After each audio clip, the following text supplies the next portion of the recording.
Bienvenido a Manos Libres, el canal para leer cuando no podés.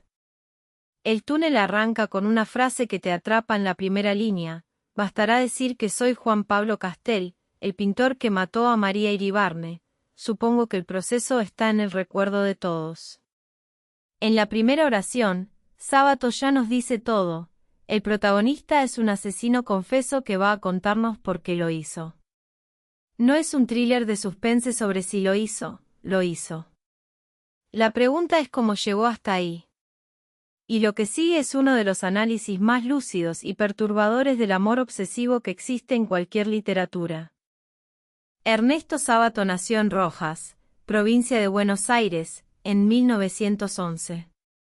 Fue físico antes de ser escritor, hizo un doctorado y trabajó en el Curie Laboratory en París.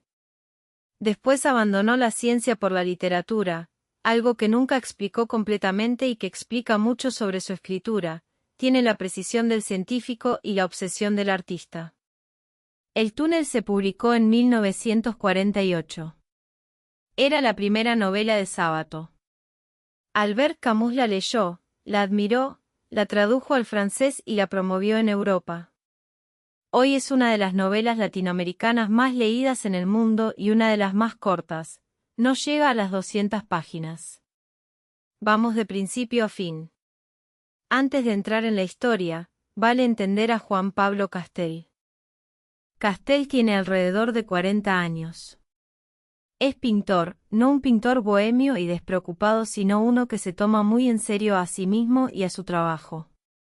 Tiene exhibiciones, recibe críticas, tiene una reputación. Pero hay algo en el que está fundamentalmente mal y que Sábato describe con una precisión casi clínica. Castel desconfía de todos. No de alguna gente, no de algunos grupos, de todos. Cree que la mayoría de los seres humanos son estúpidos, hipócritas, o ambos. Tiene una inteligencia que usa principalmente para detectar las inconsistencias, las mentiras y los ridículos de los que lo rodean. Es brillante para eso. Y esa brillantez lo aísla completamente. No tiene amigos. Tiene conocidos que desprecia. Tiene críticos que odia. Tiene colegas de quienes desconfía. En el inicio de la novela ya es solitario de una manera que es activa, no pasiva. Él construye su soledad con cada análisis, con cada conclusión que confirma que nadie vale la pena. La metáfora del túnel define este estado. Castel vive en un túnel oscuro, paralelo al mundo exterior pero separado de él. Ve el mundo a través de las paredes pero no puede tocarlo. Y no puede salir. Hasta que ve a María Iribarne en la exposición. Castel es el ejemplo literario perfecto de cómo la inteligencia sin empatía produce soledad. No sufre la soledad pasivamente, la construye activamente con cada juicio, con cada análisis que confirma su superioridad y su aislamiento.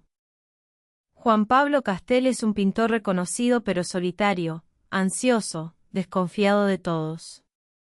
Tiene una inteligencia aguda que usa principalmente para detectar el ridículo, la hipocresía y la estupidez de los que lo rodean. Es brillante e insoportable al mismo tiempo. En una exposición de sus cuadros, presenta una obra que tiene un detalle pequeño.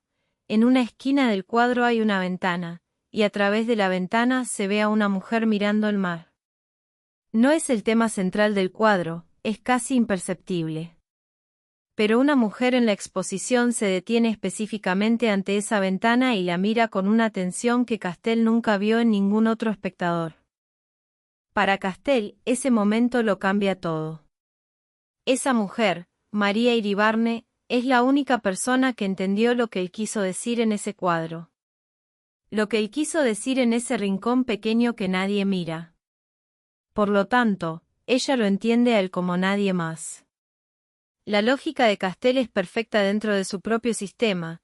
Si ella entendió ese detalle específico, entonces hay una conexión entre ellos que es única en el mundo. Y él va a hacer lo que sea necesario para mantener esa conexión. La obsesión empieza ahí. Castel busca a María, la encuentra, la persigue, la seduce. María tiene un marido ciego, tiene una vida complicada, parece al mismo tiempo atraída y asustada por Castell. La ventana del cuadro como punto de partida de la obsesión es uno de los mejores dispositivos narrativos de la novela. Castell construye toda una teoría de una conexión única a partir de un instante de atención. Es la lógica del amor obsesivo, un detalle se convierte en prueba de una comunión total. Castell encuentra a María. No es fácil, tiene que rastrearla, preguntarle a gente, seguirla. Ya en esa búsqueda hay algo que debería preocupar pero que él racionaliza como amor intenso. Cuando la encuentra y le habla, María no reacciona con miedo al acoso. Reacciona con algo más complejo, reconocimiento, quizás. También ella tiene sus sombras. María Iribarne está casada con Allende, un hombre rico y ciego. Tiene una relación con Hunter, un primo de su marido. Su vida es complicada y hay en ella algo que nunca se termina de revelar del todo. Sábato la construye de manera que siempre escapa a la definición, la ama Castell.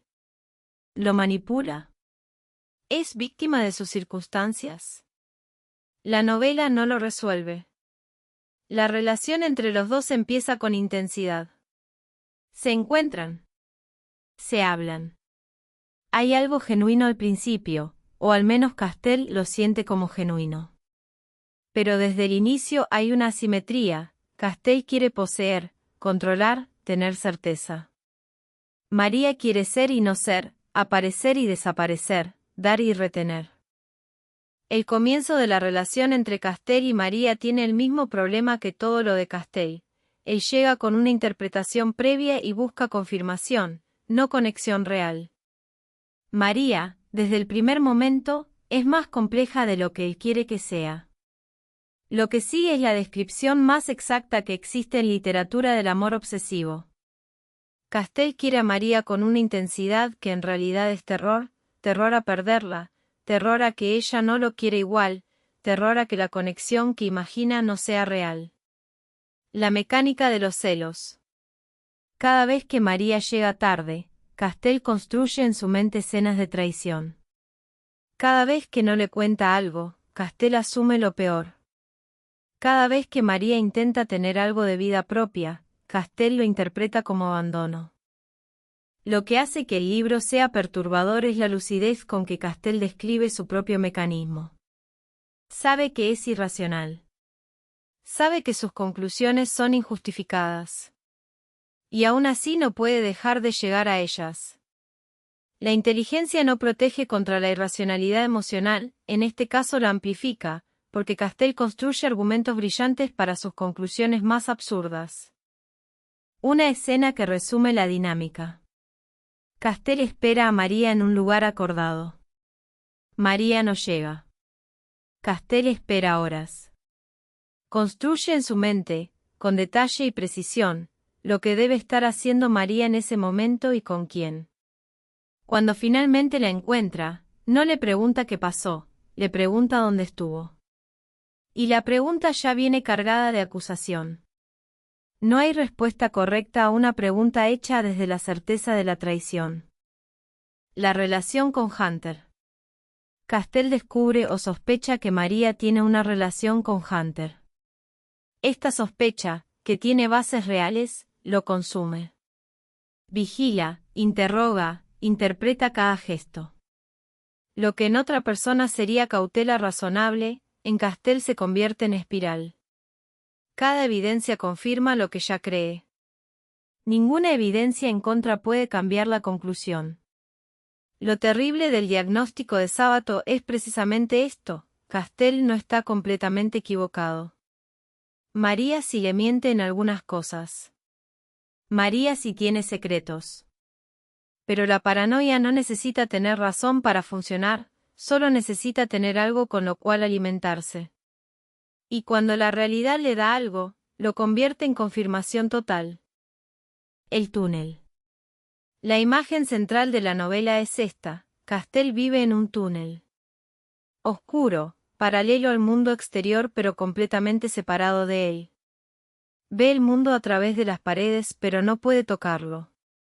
Cuando conoció a María, creyó ver en ella una ventana, alguien que también vivía en un túnel paralelo. Creyó que podían encontrarse en esa oscuridad común. Pero al final descubre que no. María no vivía en un túnel. María vivía afuera, en el mundo de todos, con todas sus complejidades y sus relaciones y sus secretos. Lo que Castell veía como comunión era en realidad su propio reflejo en la pared del túnel. Nunca se comunicaron realmente, Castell se comunicó consigo mismo. El asesinato. Al final Castell va a la estancia donde está María y la mata. Lo narra él mismo, sin drama, con la misma frialdad con que narró todo.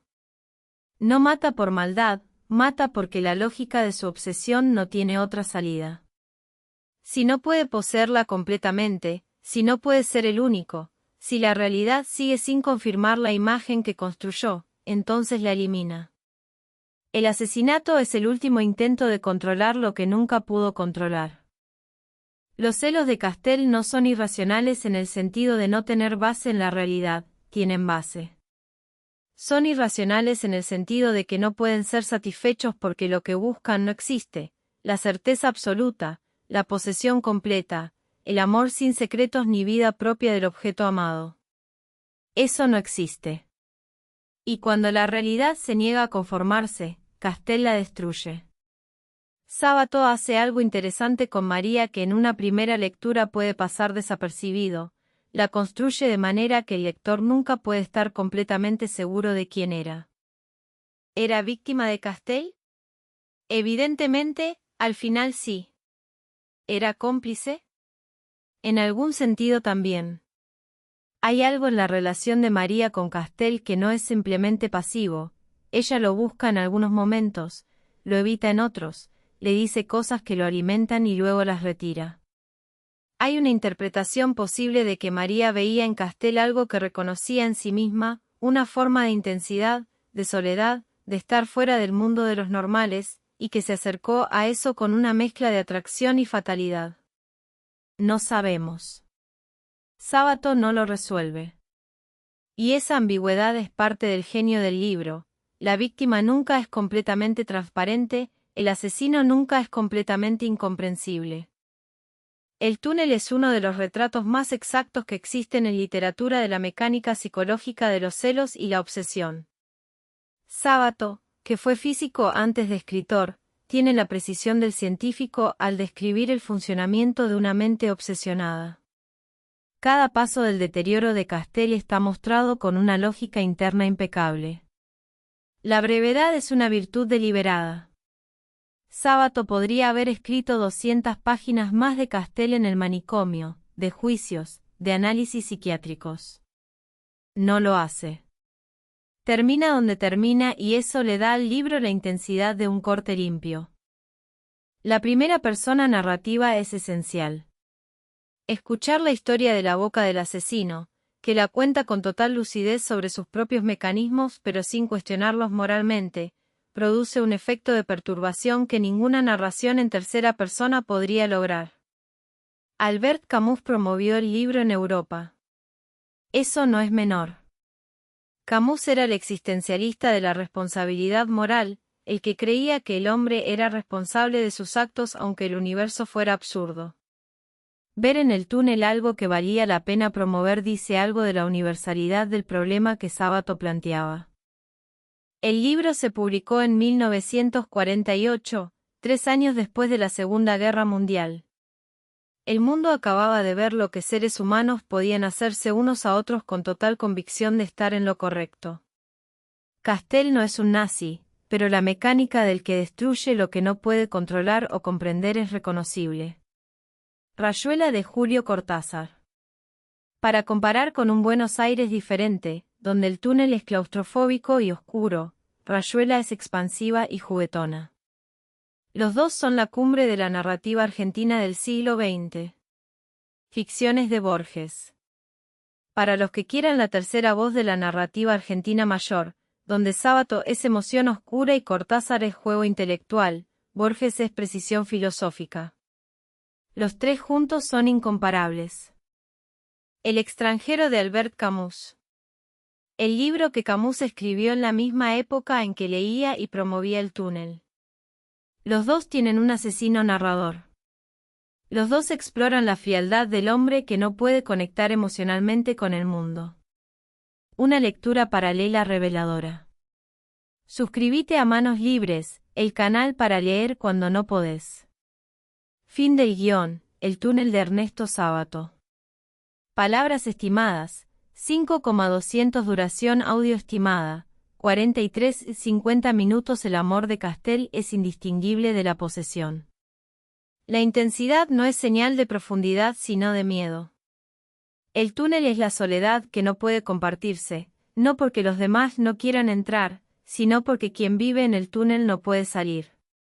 Aprendizajes clave. Primero, la obsesión amorosa tiene una lógica interna perfectamente coherente desde adentro. El problema es que esa lógica es hermética, no deja entrar información que la contradiga. Segundo, la inteligencia no protege contra la irracionalidad emocional. Castel es brillante y eso lo hace más peligroso, no más sabio. Tercero, la soledad de Castel no es accidental, es producida activamente por sus mecanismos de defensa. Desconfía de todos y esa desconfianza crea el aislamiento que teme. Cuarto, Sábato describe la mecánica de los celos con una precisión que es casi clínica. El túnel podría leerse como un manual de los mecanismos cognitivos de la obsesión. Quinto, la brevedad es una virtud aquí. En 200 páginas Sábato dice lo que muchas novelas más largas no logran decir. Opinión honesta, el túnel puede resultar agotador emocionalmente porque la mente de Castel es agotadora. Pero ese agotamiento es parte del efecto que busca Sábato, hacerte sentir lo que es vivir dentro de esa cabeza. Es un logro literario considerable. Call to Action. Rayuela y ficciones completan el tríptico de la gran narrativa argentina del siglo XX. Los dos están en el canal. Déjame en los comentarios qué libro querés que leamos. Este canal lo hacemos juntos.